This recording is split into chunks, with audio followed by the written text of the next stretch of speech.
Reporter Robert at Portobello Road Market. Behind me is Hare Krishna.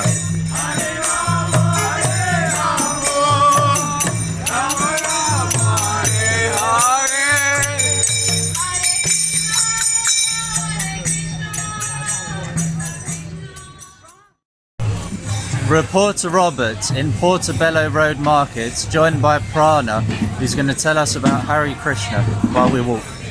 Okay. So as you can see, I'm more of a Hare Krishna than a Hare Krishna, but I am a Hare Krishna. Okay, a little bit about the Hare Krishna movement. Actually, these teachings are very ancient. The Vedas were written down 5,000 years ago. But the teachings, and the reason they were written down is because they didn't need to be written down previously.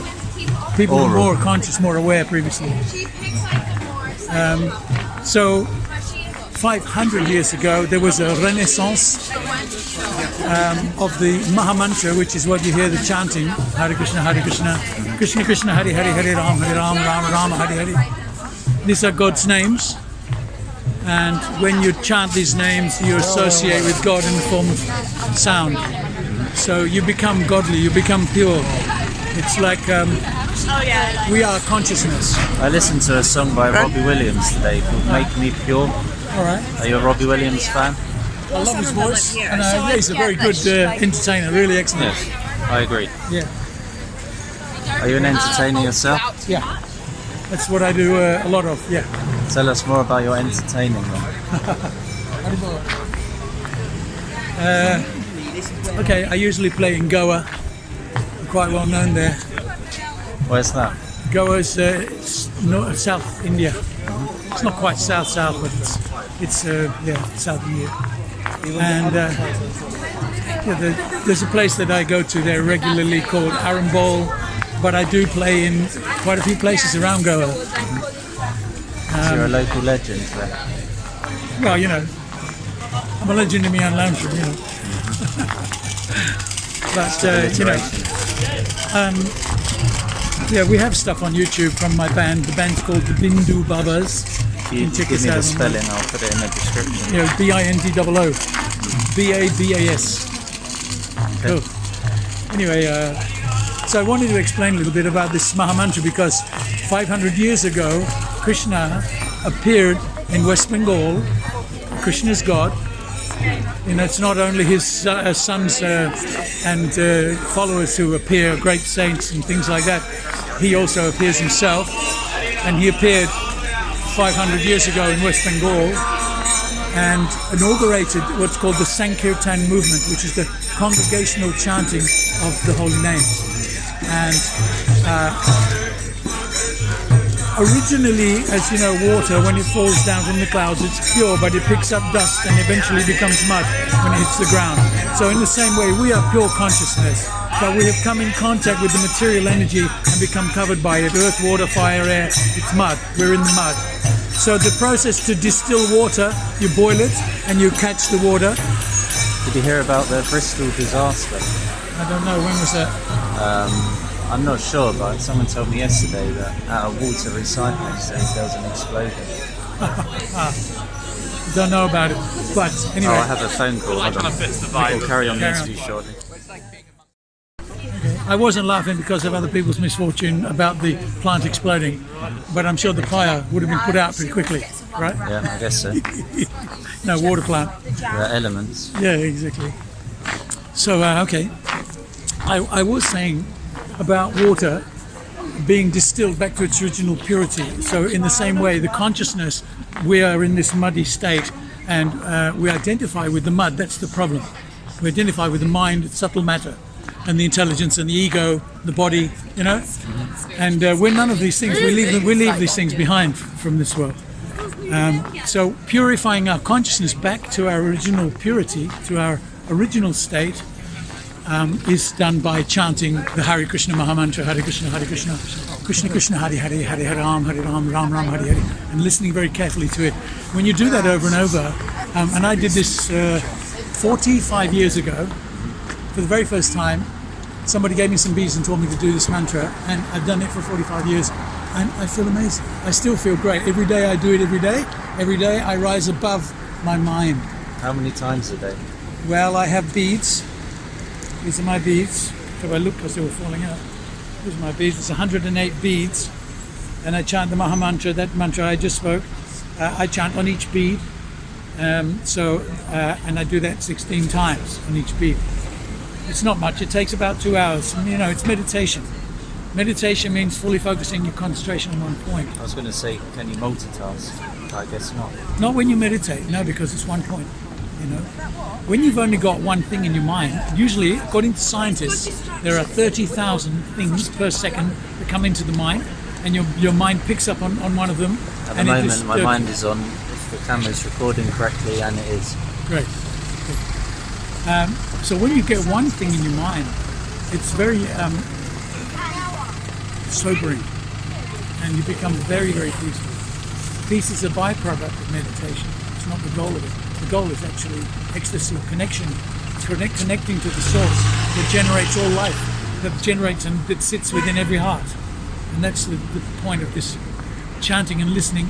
You're associating with God. And it doesn't matter whether you believe in God, whether you don't believe, it doesn't matter what you believe.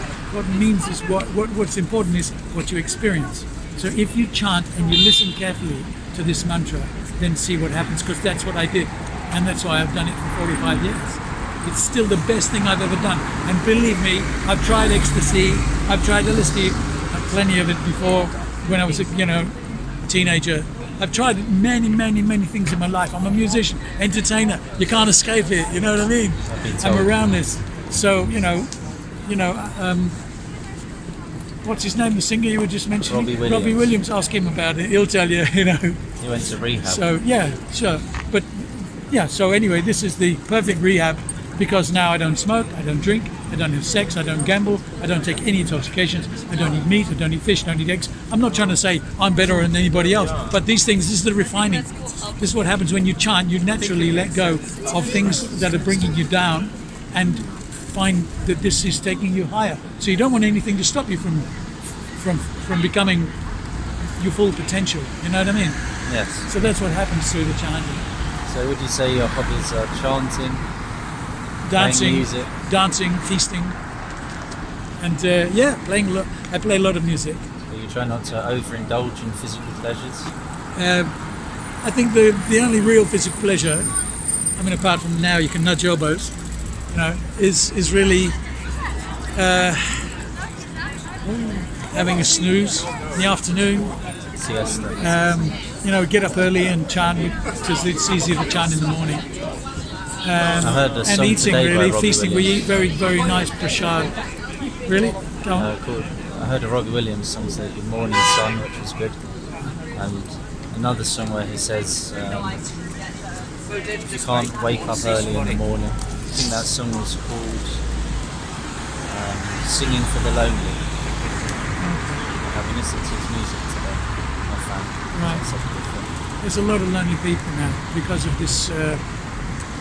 I think it's it's not a pandemic, because for a pandemic you'd have to have more than 0.62% of the population of the world dying, and there isn't, so it's hardly a pandemic.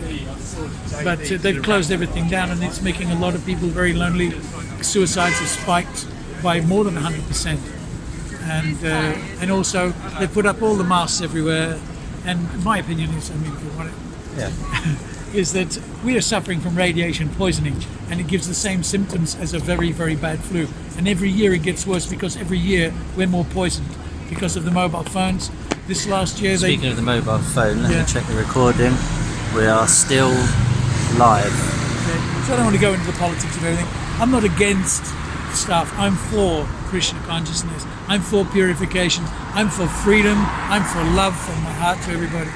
That's what I'm interested in. You're not going to throw my phone in the bin. I'm not against. No, people. Everyone has the freedom to be who they are. Should have. Do you have a mobile phone yourself? Yeah, I left it in the car because I didn't want to lose it, or anyone ringing me in the middle of my meditation. This is still part of it, because talking about Krishna's fine by me. It's the same as chanting. Well, you're getting the word out there. I'll be putting this on YouTube. Do I have your permission? Absolutely. Really And nice. what's your name? My name is Prana Badas, P.S. Hadcroft. If you check out my book, I have a book coming out soon. It's called Joe Cool, Private Detective, The Blue Note Conspiracy. So keep an eye out. Well, thank you. Exciting. Thank you. Lovely. And you are? Reporter Robert. You can find me on YouTube, Instagram, and Facebook. Lovely to meet you, man. Lovely to meet you. Any last words?